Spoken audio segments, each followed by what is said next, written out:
Start करते हैं। आज का जो टॉपिक है इसका नाम है डायमेंशनल एनालिसिस। ध्यान दीजिएगा, लिखेगा कोई नहीं, पहले मैं एक्सप्लेन करूंगा, उसके बाद आप लिखेंगे। डायमेंशनल एनालिसिस का मतलब क्या है? डायमेंशनल एनालिसिस में लॉजिक क्या यूज करते हैं वो कंसेप्ट समझिए। आपको मैंने बताया था कि दो टाइप की फिजिकल क्वांटिटीज होती हैं, मतलब फिजिकल क्वांटिटीज को आप दो कैटेगरीज में डिवाइड करते हो। भाई साहब सामने, फिजिकल क्वांटिटीज को आप दो कैटेगरीज में डिवाइड करते हो। एक कौन सी होती है? फंडामेंटल, दूसरी होती है डिराइव्ड। एक होती है फंडामेंटल क्वांटिटी, दूसरी होती है डिराइव्ड क्वांटिटी। फंडामेंटल क्वांटिटी कौन सी क्वांटिटी है? ऐसी क्वांटिटी जिसको आप बेसिक मानते हो। डिराइव्ड कौन सी होती है? जो फंडामेंटल के कॉम्बिनेशन से बनती है। डिफरेंट फंडामेंटल क्वांटिटीज को आप जोड़ दो, आपके पास जो क्वांटिटी बनती है उसको क्या बोलते हैं? डिराइव्ड। बस इतना काम का है जो पिछली क्लास का हमने यूज किया था। एक बार दोबारा, जिनकी आज फर्स्ट क्लास है, दोबारा से मैंने बोला, फिजिकल क्वांटिटी वो होती है जिसको आप मेजर कर सकते हो। फिजिकल क्वांटिटी को दो कैटेगरीज में डिवाइड करते हैं, एक होती है फंडामेंटल और एक होती है डिराइव्ड। फंडामेंटल कौन सी? बेसिक क्वांटिटीज, बेसिक क्वांटिटीज जिनको हम फर्दर सब डिवाइड नहीं कर सकते। और डिराइव्ड कौन सी? जो फंडामेंटल के कॉम्बिनेशन से बनती है। अभी आज बहुत सारे एग्जाम्पल दूंगा और कैसे इंटरप्रेट करना है वो भी बताऊंगा। सो फंडामेंटल क्वांटिटीज और डिराइव्ड क्वांटिटीज, जैसे फॉर एग्जाम्पल सपोज करो आपके पास लेंथ है, उसको आप मीटर बोलते हो, एक स्पेसिफिक नाम दे दिया आपने।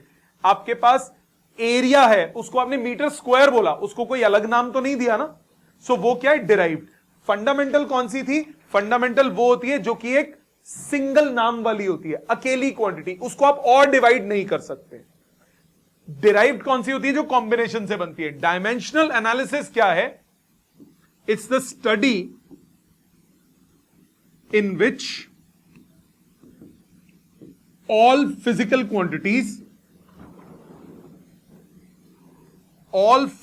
quantities are represented as a combination of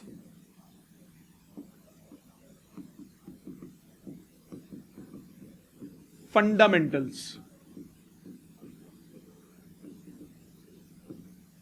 जितनी भी फंडामेंटल क्वांटिटीज हैं उनके कॉम्बिनेशन से हम अगर बाकी क्वांटिटीज को रिप्रेजेंट कर देते हैं, उसको हम बोलते हैं डायमेंशनल एनालिसिस। मैंने आपको बोला था मैकेनिक्स में, मैकेनिक्स मतलब branch of physics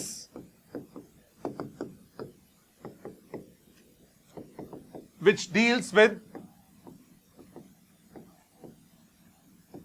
study of motion. Mechanics is a branch of physics which deals with study of motion. Mechanics में there are three fundamentals: length, mass and time. Mechanics में ये तीन fundamentals होते हैं। मतलब in mechanics every physical quantity is represented in terms of mass, length and time. इनके combination से हम किसी भी फिजिकल क्वांटिटी को रिप्रेजेंट कर सकते हैं। दोबारा, बाकी क्वांटिटीज भी होंगी मैकेनिक्स के अलावा, बाद में बात करेंगे, पहले भी हम मैकेनिक्स की बात करते हैं। मैंने बोला मैकेनिक्स में every physical quantity is represented in terms of mass, length and time. इन तीन की टर्म्स में हम रिप्रेजेंट करते हैं। कैसे करते हैं ध्यान देंगे, कुछ एग्जाम्पल से समझाऊंगा। मैं बात कर रहा हूं फिजिकल क्वांटिटीज की, प्लीज ध्यान दीजिएगा, लिखना नहीं। अलग अलग फिजिकल क्वांटिटीज की बात करूंगा, यहां लिखूंगा इस कॉलम में, उन पे कोई अगर फॉर्मूला है उनका तो, फिर लिखेंगे उनकी डायमेंशंस, और फिर लिखेंगे उनका कोई यूनिट अगर है तो, ऐसा ही स्पेसिफिकली।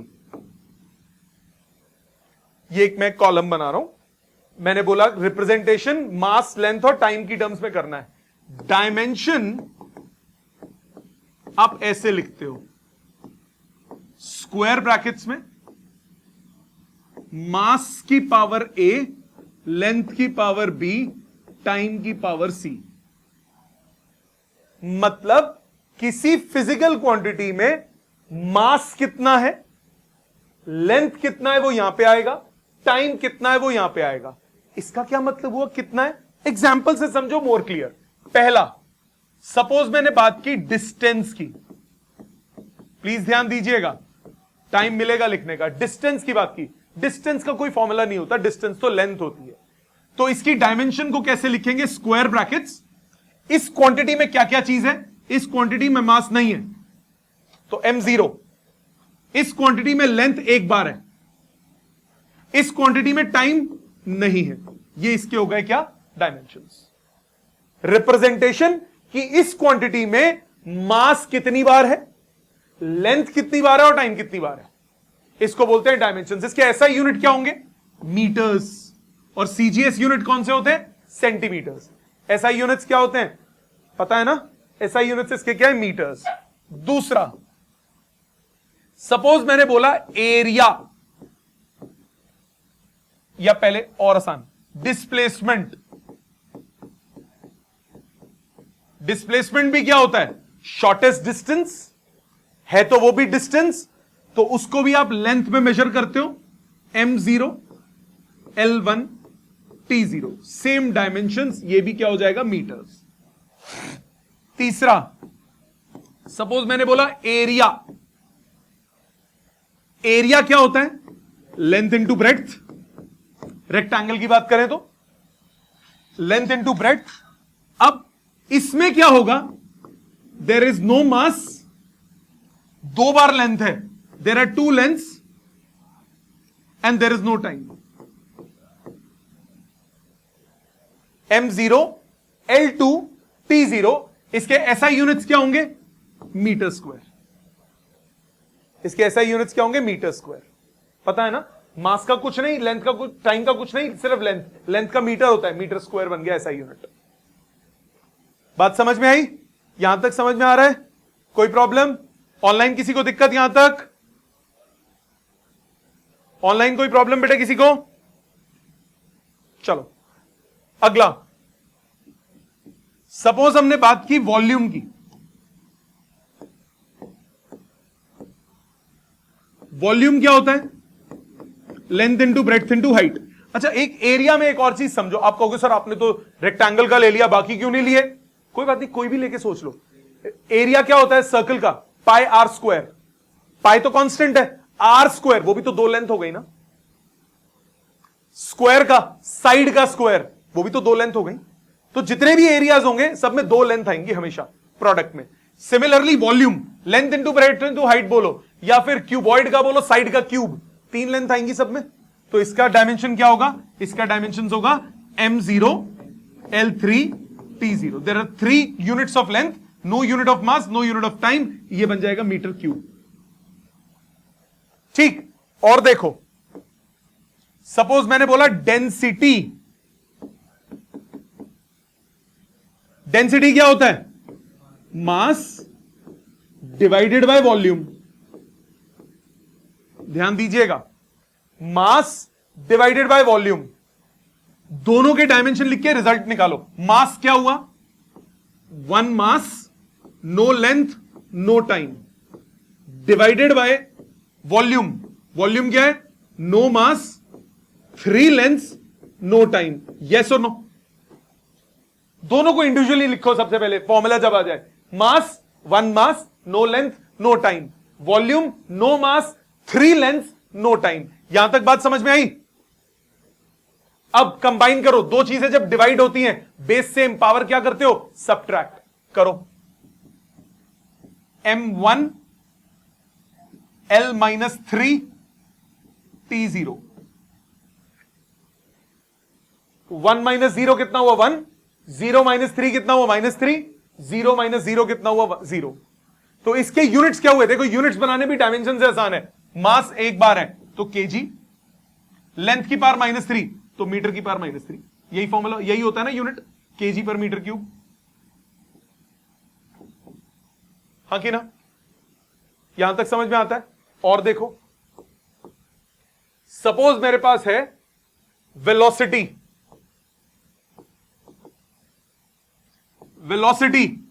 वेलोसिटी बोलो, स्पीड बोलो। वेलोसिटी क्या होता है? Displacement upon time. पढ़ा है ना बचपन में? वेलोसिटी होता है डिस्प्लेसमेंट अपॉन टाइम। डिस्प्लेसमेंट के डायमेंशन क्या होंगे? डिस्प्लेसमेंट क्या है? लेंथ। इसके डायमेंशंस क्या हुए? m0, l1, t0 upon time. Time के क्या होंगे? m0, l0, t1। यस और नो? अब क्या करोगे? Base same power subtract. कितना आया? m0, l1, t-1। राइट? अब इसके यूनिट्स बनाते हैं। मास 0, केजी नहीं आएगा। लेंथ 1, लेंथ क्या है? Metre, metre. टाइम -1, सेकंड की पावर -1, मीटर्स पर सेकंड। आया समझ? अप्रोच समझ में आई कि कैसे बन रहा है? अभी ये 6 हैं, टोटल 60-70 के आसपास है। मैं आपको 25-30 कराऊंगा, अलग अलग लॉट में कराऊंगा। देखो ध्यान से, इकट्ठे आपको अभी तो मैंने वही बताए जिनके फॉर्मूलाज आपको बचपन से पता है। अभी वो भी आएंगे जिनके फॉर्मूलाज आपने नाम भी नहीं सुने। तो धीरे धीरे आज मैं आपको वो कराऊंगा जिनसे आप फेमिलियर हो, फिर मैं इनकी एप्लीकेशन शुरू करा दूंगा। धीरे धीरे रोज 5-5 एक्स्ट्रा कराऊंगा जिनके नाम नहीं सुने आपने, सो दैट की लर्निंग आपको आसान रहे। मैं ये नहीं कहूंगा कि आज ये 70 में रट्टे मार गए हो सारे, नहीं। पहले 20-25 वो कराऊंगा जो 95% न्यूमेरिकल्स में यूज हो जाते हैं और जिनके आपने नाम सुने हुए हैं, ताकि आपको लॉजिक कॉन्सेप्ट अच्छे से समझ में आ जाए। और साथ साथ हर रोज जब हम क्वेश्चंस कर रहे होंगे, रोज 3-3, 4-4, 5-5 आपको एक्स्ट्रा देता रहूंगा जो आपने नाम नहीं सुने होंगे उसके। ये 6 समझ में आते हैं? पक्का?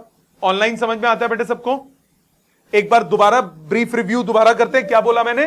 फिर यहां तक लिख लीजिएगा। मैंने क्या बोला?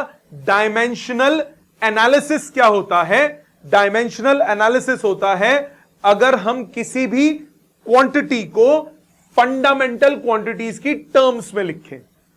किसी भी क्वांटिटी को फंडामेंटल क्वांटिटी की टर्म्स में लिखें। फंडामेंटल क्वांटिटीज 3 होती हैं। कौन कौन सी? लेंथ, मास और टाइम। किसमें? मैकेनिक्स में। अभी हम सिर्फ बात मैकेनिक्स की कर रहे हैं। तो किसी भी क्वांटिटी को लेंथ, मास और टाइम की टर्म्स में लिखना, उसको बोलते हैं डायमेंशन। कैसे रिप्रेजेंट करते हो? स्क्वायर ब्रैकेट्स MLT पावर्स में ABC। मास की पावर कितनी, लेंथ की पावर कितनी, टाइम की पावर कितनी। कुछ एग्जांपल्स मैंने दिए, एक बार दोबारा देख लेते हैं इसको। डिस्टेंस, इसमें सिर्फ एक लेंथ है, कोई फॉर्मूला नहीं है। So no mass, 1 length, no time. Displacement, only 1 length. Area, there are 2 lengths, so no mass, 2 lengths, no time. Volume, there are 3 lengths, no mass, 3 lengths, no time. Density, mass upon volume, so ऊपर mass, नीचे L3, तो ऊपर mass, नीचे L3 हो गया M1 L-3. Velocity, displacement upon time, displacement हो गया length, time हो गया 1. नीचे डिवाइड किया, सब्ट्रैक्ट हो गया। 2-4 और देख लो, फिर एक साथ लिखना। कितने हुए number? 6। 7th,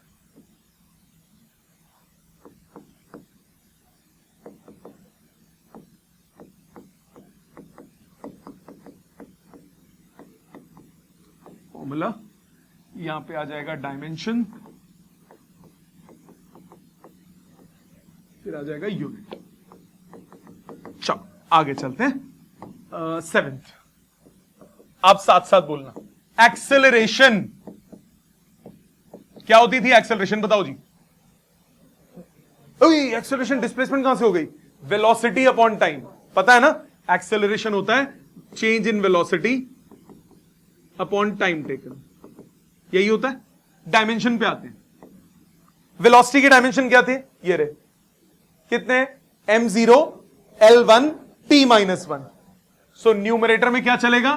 M0, L1, T-1 divided by time. Time क्या हुआ?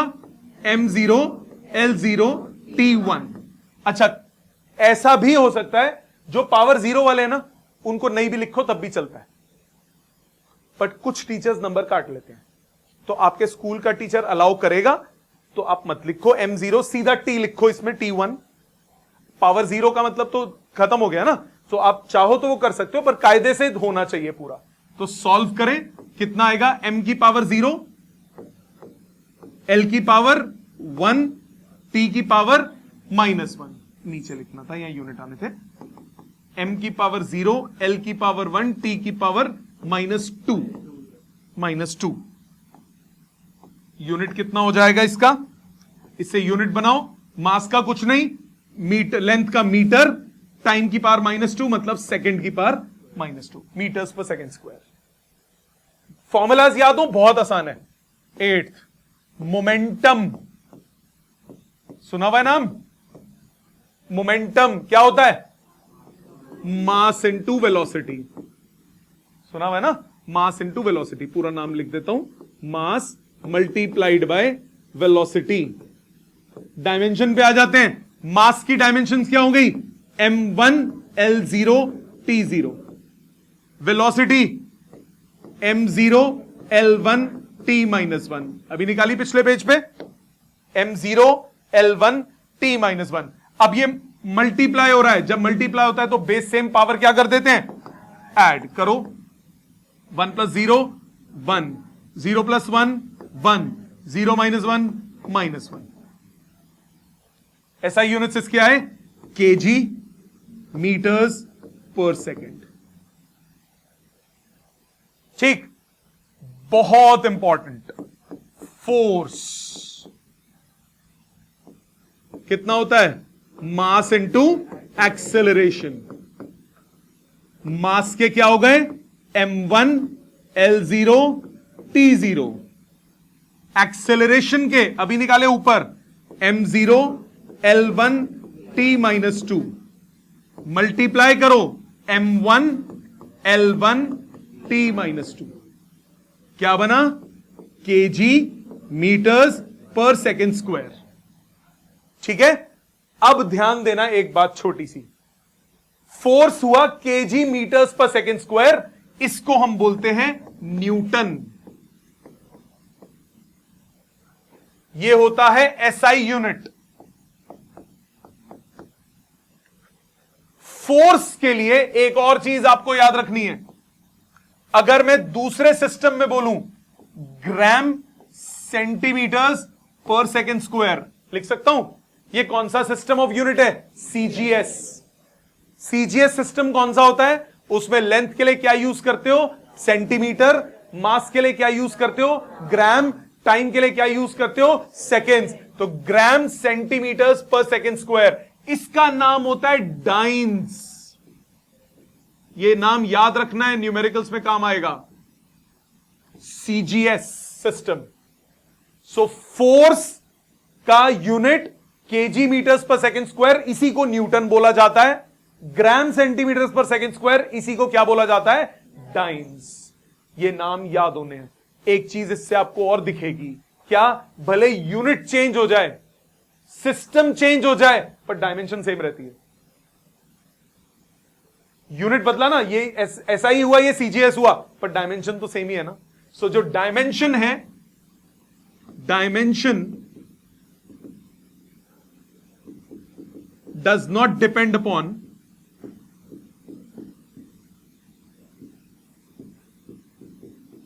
choice of units. यूनिट्स की चॉइस पे डायमेंशन डिपेंड नहीं करती। अब एक आखिरी, फिर उसके बाद आपको टाइम मिलेगा, number 10, again very important, work. Work ये होता है फोर्स इंटू डिस्प्लेसमेंट, पता है ना, force into displacement, work done. Force कितना है, अभी ऊपर निकाला, m1 l1 t-2। डिस्प्लेसमेंट कितना, length, m0 l1 t0। Combine करो कितना आया, m1 l2 t-2। यूनिट क्या बने, केजी मीटर स्क्वायर पर सेकेंड स्क्वायर। यस और नो, क्या यूनिट बने, केजी मीटर स्क्वायर पर सेकेंड स्क्वायर। यहां तक समझ में आती है, केजी मीटर स्क्वायर पर सेकेंड स्क्वायर, इसका नाम है जूल्स। और ये कौन सा यूनिट है? एसआई। इसका अगर मैं सीजीएस लिखूंगा तो केजी की जगह क्या यूज होगा? ग्राम। मीटर की जगह सेंटीमीटर। सेकेंड्स तो अपनी जगह पे। इसको बोलते हैं अर्ग्स, ERGS। ये कुछ कुछ के याद करने, जिसके करने में साथ साथ लिख रहा हूं। दोबारा, न्यूटन होता है एसआई यूनिट ऑफ फोर्स और डाइन्स होता है CGS unit of force. Joules होता है एसआई यूनिट ऑफ एनर्जी और अर्ग्स होता है सीजीएस यूनिट ऑफ एनर्जी। सबको यहां तक लॉजिक समझ में आया कि बन कैसे रहे हैं? पक्का? ऑनलाइन सबको क्लियर है बेटे यहां तक? ठीक है, पहले यहां तक लिखिए, मैं बैक कर रहा हूं, फिर उसके बाद आगे चलेंगे।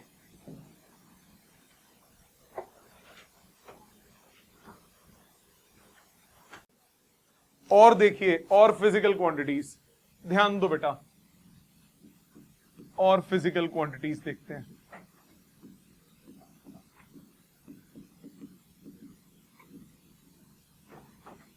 इसका अब फॉर्मूलाज भी काम आएंगे। बड़ी बड़ी क्वांटिटीज धीरे धीरे आप देखो बढ़ती चली जा रही हैं। छोटी छोटी थी पहले, थोड़ी बड़ी हुई, अब और बड़ी हो जाएंगी। ज्यादा नहीं, डायमेंशंस और चौथा यूनिट्स। ध्यान दीजिए, कितने हो गए थे? 10, 11। एनर्जी, एनर्जी जो होती है वो क्या होती है? एनर्जी बोलो, वर्क बोलो, एक ही बात है। जब किसी बॉडी पे आप वर्क करते हो, एनर्जी उसमें तभी आती है। सो जो एनर्जी होगी, it is nothing but work. मतलब इसके सेम यूनिट होंगे, सेम डायमेंशन होंगे जो वर्क के थे, m1 l2 t-2। SI units KG, metre square पर सेकेंड स्क्वायर, या फिर CGS unit gram centimetre square पर सेकेंड स्क्वायर, दोनों चलेंगे। डिपेंड्स की कौन सा सिस्टम आप ले रहे हो। एक आपने पढ़ा काइनेटिक एनर्जी, पढ़ा है ना? काइनेटिक एनर्जी, काइनेटिक एनर्जी क्या होता है? हीट, वो थर्मल होता है बेटा। काइनेटिक मोशन, लूज वाला नहीं। वैसे फॉर्मूला क्या होता है? हाफ mv स्क्वायर, पढ़ा है ना? हाफ कोई यूनिट, कोई डायमेंशन नहीं। m मतलब मास, m1 l0 t0। वेलोसिटी का स्क्वायर, वेलोसिटी क्या होगा? m0 l1 t-1, इसका स्क्वायर। मानते हो? अब जरा ध्यान देना, सिंप्लीफाई करते, पहले स्क्वायर होल स्क्वायर को खेलना पड़ेगा। ये m1 l0 t0 as it is रखा, होल स्क्वायर मतलब पावर मल्टीप्लाई हो गई। 0 इंटू 2 0, 1 इंटू 2 2, -1 इंटू 2 -2। अब multiply base same power add, क्या बचा? m1 l2 t-2। ओ बेटा ये तो सेम आ गया ना, एनर्जी है ना। हर, आपको याद है SI system, it's a rational system. Same, similar quantities का यूनिट्स हमेशा क्या रहते हैं? सेम। अब मैं यही चीज अगर बात कर रहा हूं, लेट्स सपोज पोटेंशियल एनर्जी की। पोटेंशियल एनर्जी क्या फॉर्मूला होता था? mgh। mgh, इसमें g क्या होता था? g होता था एक्सेलरेशन ड्यू टू ग्रेविटी। इसका मतलब है तो ये भी एक्सेलरेशन ना। इसका मतलब क्या हुआ? इसका मतलब हुआ कि जहां मैं एक्सेलरेशन लिखा था, वहीं पे अगर होता एक्सेलरेशन ड्यू टू ग्रेविटी, एक ही बात है, उसका भी सेम ही रहेगा। अगर मैं लिख दूं सेंट्रीपिटल एक्सेलरेशन, आप कहोगे सर इसका तो मेरे को फॉर्मूला ही नहीं पता। कोई बात नहीं, है तो एक्सेलरेशन, यूनिट सेम रहेगा, डायमेंशन सेम रहेगी। इसी तरह से यहां मैं ये एनर्जी का आपको निकाल के दिखा रहा हूं सिर्फ। mgh मास का कितना हुआ? m1 l0 t0। g मतलब acceleration, m0 l1 t-2। h मतलब हाइट, मतलब लेंथ, m0 l1 t0।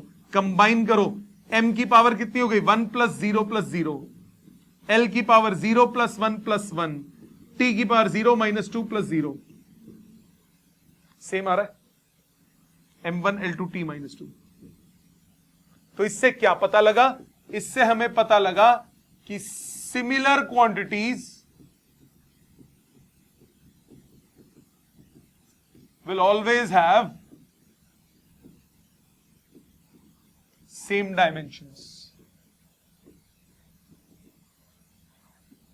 जैसे सपोज मैंने आपको किसी न्यूमेरिकल में दिया जियोथर्मल एनर्जी के डायमेंशंस बताओ, फॉर्मूला नहीं पता आपको, एनर्जी है पांडेज बढ़े, यही है डायमेंशन। ठीक इसी तरह से आपको सपोज मैंने फोर्स की बात की, फोर्स की जगह मैं वर्ड दूसरा यूज करता हूं, मैंने बोला टेंशन, वो नहीं जो आपको पेपरों से पहले होती है। टेंशन, टेंशन होता है जो रस्सियों में खिंचाव पैदा होता है, एक स्ट्रिंग है उसको खींच रहा हूं मैं, तो स्ट्रिंग में जो स्ट्रेचिंग पैदा होती है, जो फोर्स डेवलप होती है, उसको बोलते हैं टेंशन। है तो वो भी फोर्स, सेम डायमेंशन। मैंने बोला फ्रिक्शन फोर्स, फॉर्मूला नहीं पता आपको, कोई बात नहीं, है तो फोर्स, सेम डायमेंशन। मैंने आपको बोला सेंट्रीफ्यूगल फोर्स, कोई बात नहीं, है तो फोर्स, सेम डायमेंशन। मैंने बोला इलेक्ट्रोस्टैटिक फोर्स, कोई बात नहीं, नहीं पता फॉर्मूला, भाड़ में जाए, है तो force, same dimension. Similar quantity जितनी होंगी सबकी डायमेंशन सेम रहेगी। समझ में आई? तो जब आप बुक में देखोगे, टेबल्स में देखोगे ना, तो उसमें ये 5 या 6 तो ऐसे ही बना देगा, एक बार देगा फोर्स के डायमेंशन, फिर थोड़ी देर के बाद आ जाएगा टेंशन के डायमेंशन, रट्टे मारते रहोगे, ऐसे मत याद करो। सिमिलर क्वांटिटीज को क्लब कर लो। ये सारी एक जैसी क्वांटिटीज हैं, जो जिसमें आगे फोर्स लिखा हो सब फोर्सेज हैं, सारी फोर्स है, सबकी डायमेंशन सेम है। जितने में एनर्जी लिखा हो सारी एनर्जीज है, सबकी डायमेंशन सेम है। तो अलग अलग याद करने की जरूरत नहीं है कि वर्क अलग याद कर रहे हो, काइनेटिक एनर्जी अलग याद कर रहे हो, पोटेंशियल एनर्जी अलग याद कर रहे हो। वर्क या एनर्जी एक ही बात है, सबकी डायमेंशन सेम है। इसके अलावा एक होता है प्रेशर। प्रेशर क्या होता है? प्रेशर क्या होता है? Force upon area. प्रेशर होता है force upon area, thrust acting per unit area. याद आया? फोर्स के डायमेंशंस क्या होते हैं? m1 l1 t - 2, पिछले पेज पे निकाला था, divided by area m0 l2 t0। यही हुआ। इकट्ठा करो, क्या बचा? m1 base same power subtract l - 1 base same power subtract t - 2। इसके यूनिट्स होते हैं kg, मीटर इनवर्स सेकेंड की पावर -2। इसको बोलते हैं पास्कल। इसका स्पेशल नाम क्या है? पास्कल। समझ में आ गई बात? क्लियर? ऑनलाइन सबको समझ में आ गई बेटा? और देखो 15th,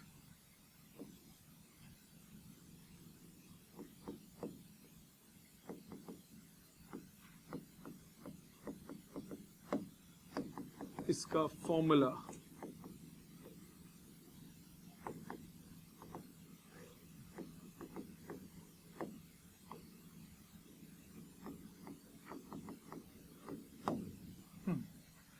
अगला टर्म, अब थोड़े नए टर्म्स लिखूंगा। 15th, specific gravity. Specific gravity या फिर इसका नाम होता है रिलेटिव डेंसिटी।